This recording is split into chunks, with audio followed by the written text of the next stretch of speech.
Le roi Salomon est un roi qui occupe une place particulière dans le Tanakh, dans la Torah. C'est un roi dont on a vanté la richesse exceptionnelle, la sagesse également exceptionnelle, sagesse légendaire. C'est un roi qui a apporté le shalom. Salomon, Shelomo, il a apporté la sérénité dans le peuple d'Israël. Et de son temps, d'ailleurs, le Beth Amikdash, le temple, le saint temple, le temple de Dieu, a été construit. C'est le roi Salomon qui a eu le mérite de construire le temple de Jérusalem. Le premier temple, le premier Beth Amikdash. Son père, le roi David, lui a dû, on va dire, mener des guerres nombreuses et parfois sanglantes, justement pour ramener, on va dire, la paix dans tout le royaume. Et c'est de cela qu'a bénéficié le fils Salomon, qui n'a pas eu justement le même rôle que son père, alors que son père, lui, a eu un rôle de guerrier.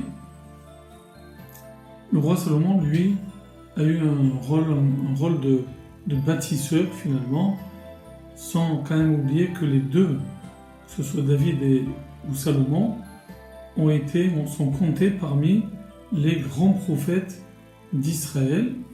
Mais lorsque Dieu s'adressera au roi David, il lui dira « Arak ata lo tivne et abayit » Seulement toi, tu n'auras pas ce mérite de construire la maison de Dieu, qui im bincha, mais uniquement ton fils, parce qu'il a eu ce côté,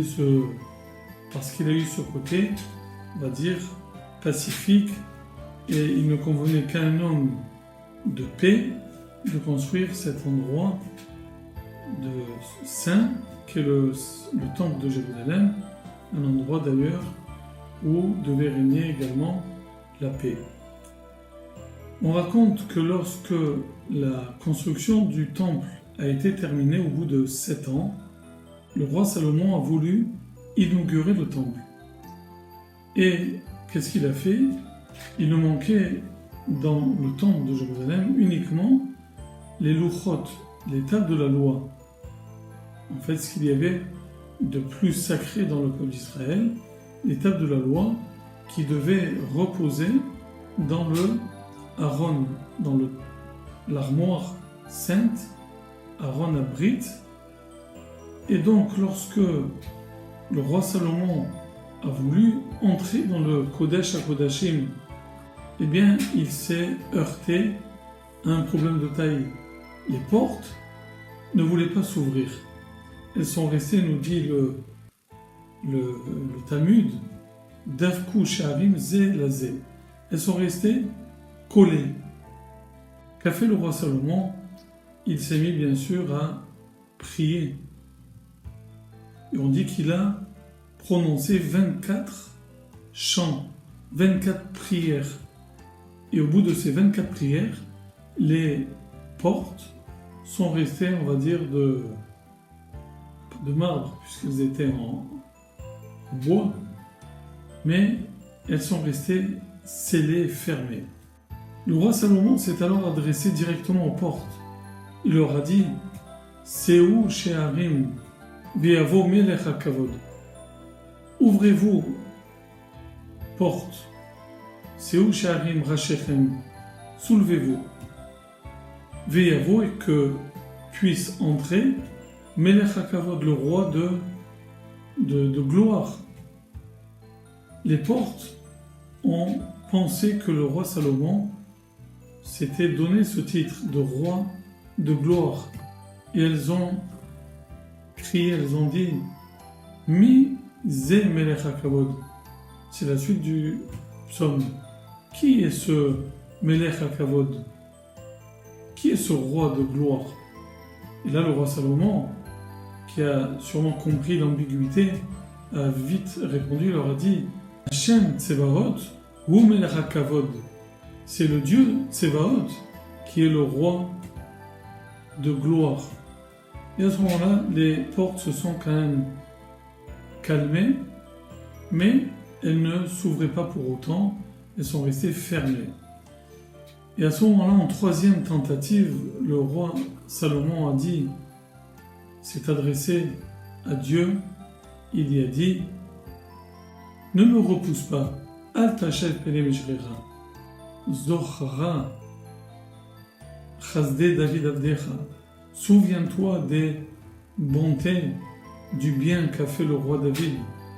Et d'ailleurs, le Ralbag explique que toute la vie du roi Salomon était tournée vers la sainteté, vers le bien. Il a toujours désiré construire un palais à Dieu, bien qu'il ne l'a pas fait concrètement, mais il l'a toujours désiré. Le Ralbag nous dit également que toute la vie du roi David a été tournée vers le bien, si ce n'est l'épisode malheureux de Bethsabée, donc d'une femme qui était mariée et que David a convoité, mais sinon toute sa vie a été chasdée, a été faite de plein de bienfaits. Et lorsque Salomon, donc le fils du roi David, a évoqué les qualités, les mérites de son père, et bien à ce moment-là, les portes se sont ouvertes. Et à ce moment-là, d'ailleurs, tous les ennemis du roi David, la Gemara nous dit qu'ils ont changé de visage, ils ont noirci comme le bas d'une marmite chauffée par le feu. Ils ont eu honte, ils ont reconnu que finalement, enfin, Dieu avait pardonné au roi David sa faute avec la femme de Uriah, de Uri le Hittite, que Dieu lui avait pardonné sa faute. Donc, comme on dit, tout est bien qui finit bien, le temple n'a été inauguré, finalement, non pas grâce à Salomon, qui bien sûr était quand même un personnage de première importance, mais grâce également à son père, le roi David, et grâce à ses mérites de toute une vie.